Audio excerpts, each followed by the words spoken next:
ನೋಡಿ, ನಾಗರ ಪಂಚಮಿಗೆ ಈ ಥರ ಎಲ್ಲ ಹಬೇದೇ ಮಾಡ್ಕೋತಾರೆ. ಫಸ್ಟು ನಾವು ಉಂಡೆ ಮಾಡ್ಕೊಳ್ಳೋಕ್ಕೆ ಈ ಕೊತ್ತಂಬರಿ, ಪುದೀನ ಮತ್ತು ಸಬ್ಬಸಿಗೆ ಸೊಪ್ಪು.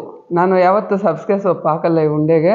ಇವತ್ತು ಮನೆಯಲ್ಲಿದೆ ಅಂತ ಹಾಕಿ ತೋರಿಸ್ತಾ ಇದ್ದೀನಿ. ಹಾಕಿದ್ರೂ ಚೆನ್ನಾಗಿರುತ್ತೆ ತುಂಬಾ. ಇದಕ್ಕೆ ಎಲ್ಲನೂ ಸ್ವಲ್ಪ ಸ್ವಲ್ಪ ತಗೊತಾ ಇದ್ದೀನಿ. ಪುದೀನ, ಕೊತ್ತಂಬರಿ, ಕರಿಬೇವು ಎಲ್ಲನೂ ಹಾಕ್ಕೋಬೋದು ಕಟ್ ಮಾಡಿ ಸಣ್ಣಕ್ಕೆ. ಉಂಡೆಗೆ ಕಡಲೆಬೇಳೆ ಉಂಡೆ ಮಾಡ್ತೀವಲ್ವ, ಅದಕ್ಕೋಸ್ಕರ. ಖಾರ ಉಂಡೆ, ನುಚ್ಚಿನ ಉಂಡೆ ಅಂತಾರೆ ಇದಕ್ಕೆ, ಎಲ್ಲನೂ ಹೇಳ್ಬೋದು. ಈ ಹಬೆಗೆ ಇಡೋದು ಮಾಡೋದು, ಇದಕ್ಕೆ ಚಿಟಪಟ ಅನ್ನೋದು ಏನೂ ಮಾಡಲ್ಲ. ಸಾಸಿವೆನೂ ಕೆಲವರು ಚಿಟಪಟ ಅನಿಸೋಲ್ಲ ಇದಕ್ಕೆ. ಹಿಂದಿನ ದಿವಸನೇ ಒಗ್ಗರಣೆ ಹಾಕಿ ಇಟ್ಕೊಂಡ್ಬಿಡ್ತಾರೆ ಸೈಡ್ಗೆ ಮಡಿಗೆ.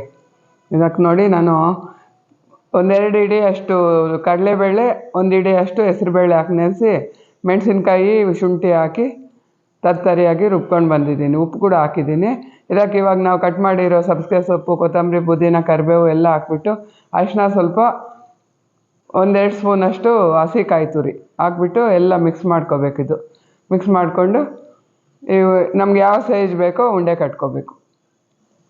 ಇನ್ನೊಂದು ಹಬೆ ಪಾತ್ರೆ ತಗೊಂಡು ಸ್ವಲ್ಪ ಎಣ್ಣೆ ಸವರ್ಬಿಟ್ಟು ಉಂಡೆ ಮಾಡಿ ಮಾಡಿ ಅದಕ್ಕೆ ಇಟ್ಕೊಂಡ್ರೆ ಏನು ಒಂದು 5 ನಿಮಿಷ, ನೀರು ಕಾದ್ಮೇಲೆ ಇಟ್ಟರೆ 5 ನಿಮಿಷಕ್ಕೆ ಬೆಂದೋಗುತ್ತೆ. ಎಲ್ಲನೂ ನೀರು ಕೈ ತೇವ ಮಾಡಿಕೊಂಡು ಎಲ್ಲ ಉಂಡೆ ಮಾಡಿಕೊಂಡು ಇದರಲ್ಲಿ ಜೋಡಿಸ್ಕೋಬೇಕು ನೋಡಿ. ಇವಾಗ ಈ ಕಡುಬೂ ಅಷ್ಟೇ, ಈ ಕಾಯ್ದೊಂದು ಮಾಡ್ತಾಯಿದ್ದೀನಿ. ಎಳ್ಳು ಯಾವ್ದು ಬೇಕೋ ಎಲ್ಲನೂ ಮಾಡ್ಕೋಬೋದು, ಗಸಗಸೆ, ಎಳ್ಳು ಎಲ್ಲನೂ ಮಾಡ್ಕೋಬೋದು. ಇದನ್ನ 5 ನಿಮಿಷ ಫ್ರೈ ಆದಮೇಲೆ ನೋಡಿ ಈ ಥರ ಆಗಿದೆ. ಈ ಸಬ್ಬಸಿಗೆ ಸೊಪ್ಪು ಹಾಕೋದ್ರಿಂದನೂ ಘಮ ತುಂಬ ಚೆನ್ನಾಗಿರುತ್ತೆ. ನಾವು ಈರುಳ್ಳಿ ಅದು ಬಳಸಲ್ಲ. ಕೆಲವರು ತುಂಬ ಜನ ಹಾಕ್ಕೊಳ್ಳೋರು ಹಾಕ್ಕೋಬೋದು.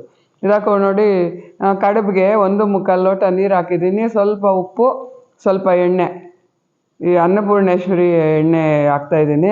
ಇದು ತುಂಬ ಚೆನ್ನಾಗಿದೆ ಕಡಲೆಕಾಯಿ ಎಣ್ಣೆ. ಈ 1 ಲೋಟಕ್ಕೆ ಅದೇ ಲೋಟದಲ್ಲಿ ಲೋಟಕ್ಕೆ ಗೋಪುರವಾಗಿ ಇಟ್ಕೊಂಡು 1 ಲೋಟ ಅಕ್ಕಿ ಹಿಟ್ಟು ಹಾಕ್ಕೋಬೇಕು ನೋಡಿ. ಎಲ್ಲ ಈ ಥರ ಮಿಕ್ಸ್ ಮಾಡಿಕೊಂಡ್ರೆ ಇವಾಗ ಈಗಿದೆ ಅಲ್ವಾ, ತಟ್ಟೆ ಮುಚ್ಚಿಟ್ಬಿಟ್ರೆ ಇನ್ನೂ ಸ್ವಲ್ಪ ಗಟ್ಟಿ ಆಗುತ್ತೆ ಇದು ನೋಡಿ. ಈ ಬೆಲ್ಲ ಯೂಸ್ ಮಾಡ್ತಾಯಿದ್ದೀನಿ ಕಡುಬಿಗೆ. ನಾನು ಹಸಿ ಕಾಯಿ ತುರಿಗೆ ಕಾಯಿ ಕಡುಬು ಮಾತ್ರ ಮಾಡ್ತಾಯಿದ್ದೀನಿ ಇವತ್ತು.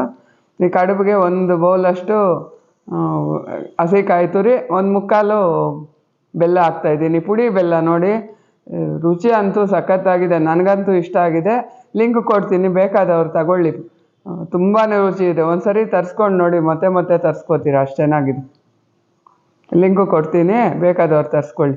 ಅಷ್ಟೇ ನೋಡಿ, ಆ ಬೆಲ್ಲನೂ ಅದು ಮಿಕ್ಸಾಗಿ ಸ್ವಲ್ಪ ತೇವ ಇರೋವಾಗೆ ಆರಿಸ್ಕೊಂಡ್ಬಿಡ್ಬೇಕು. ಆಮೇಲೆ ಸ್ವಲ್ಪ ಗಟ್ಟಿ ಆಗುತ್ತೆ, ಇಲ್ಲಾಂದರೆ ತುಂಬ ಗಟ್ಟಿ ಆಗಿಬಿಡುತ್ತೆ. ಆಮೇಲೆ ನಾವು ಕಡುಬಿಗಿಟ್ರೂ ಒಡೆದೋಗ್ತಾ ಇರುತ್ತೆ.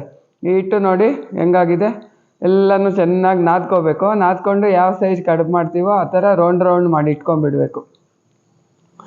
ನಾನು ಮತ್ತೆ ನಾಳೆ ಎಲ್ಲ ಮಾಡಬೇಕಲ್ಲ, ತುಂಬ ದಿನದಿಂದ ಕೇಳ್ತಾಯಿದ್ರು, ಅದಕ್ಕೋಸ್ಕರ ಮಾಡಿ ತೋರಿಸೋಣ ಅಂತ ಸ್ವಲ್ಪ ಹಾಕಿ ಮಾಡ್ತಾಯಿದ್ದೀನಿ. ಅಷ್ಟಿಗೆಲ್ಲ ನೋಡಿ 16-18 ಆಗಿದೆ ಕಡುಬು. ಈ ಥರ ನೋಡಿ ಉಂಡೆ ತಗೋತೀವಲ್ವ, ನಾನು ಅಕ್ಕಿ ಹಿಟ್ಟಲ್ಲೇ ಮಾಡ್ತಾಯಿದ್ದೀನಿ. ಸೈಡ್ಸ್ ಎಲ್ಲ ಒಂದು ಸರ್ತಿ ಈ ಥರ ಪ್ರೆಸ್ ಮಾಡ್ಕೊಂಡು ಬರಬೇಕು.